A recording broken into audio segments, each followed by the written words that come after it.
What's up mga ka-Big Bites? Hinebra may announcement, Go hindi na isasali sa practice.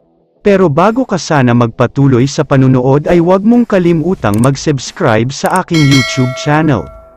Lubog ngayon ang kumpiyansa ng Barangay Hinebra, dahil ang latest na masamang pangyayari sa kanila ay tinalo lang naman sila ng winless Blackwater Bossing, 0-3 ang record ng mga ito pero biglang 1-3 dahil sa Hinebra.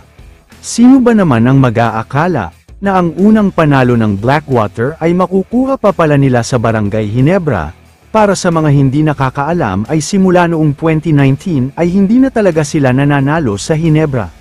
Ibang-iba ang Hinebra sa ngayon, dahil kung napanood nyo ng buo ang mismong laban nila kontra sa Blackwater, kapansin-pansin na tila natatakot lahat tumira, yung tipong magkakaroon lang ng attempt kapag paubos na ang shot clock.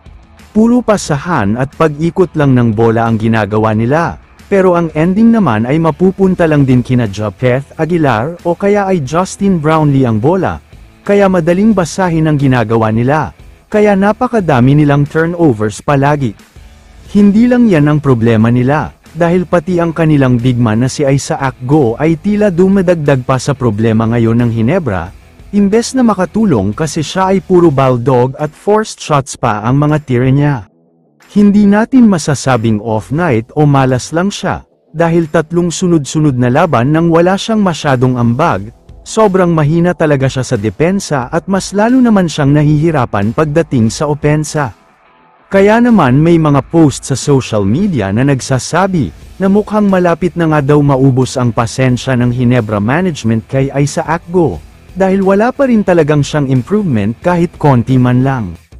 Kapag tuluyan na nga daw talagang maubos ang pasensya nila, hindi na siya isasali sa practice, hindi na siya bibigyan ng playing time, at ang mas masaklap pa dito ay ilalagay na daw siya sa trading block at maghahanap na ng kapalit. Kung ako ang tatanungin, isa talaga ako sa mga naniniwalang magkakaroon pa ng improvement si Go, at naniniwala akong baka kinakabahan lang siya.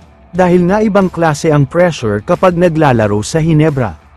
Pero napapaisip na din ako kung kakayanin nga ba ni Go ang matinding pressure, mas matindi pa ngayon dahil madami na siyang bashers, kaya sana ay lumabas na talaga ang laro niya at mapatunayan na niya ang sarili niya.